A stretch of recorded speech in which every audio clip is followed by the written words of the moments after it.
Mä olen Toni Niskanen, työskentelen paralegalina Finsta-asianajotoimistolla ja tarkemmin tuolla Oulun konttorilla.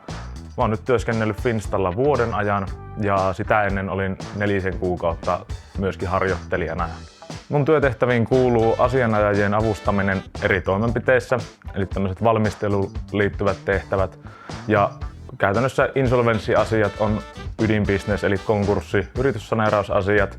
Lisäksi kuolinpesiä ja erilaisia riita-asioita hoidan siinä sivussa. Mä löysin Finstan, kun etsin Oulusta itselle harjoittelupaikkaa ja erään toisen toimiston asianajaja soitti minulle ja kertoi, että Finstalla on Oulussa harjoittelijan paikka vapaana. Erityisesti parasta Finstalla on, että pääsee eri toimeksiantojen puolessa tekemään paljon erilaisia juttuja ja aina huomaa oppivansa jotain uutta. Suosittelisin Finstaa ehdottomasti. Sulla on täällä mahdollisuus oppia aina jotain uutta ja kehittää itseäsi.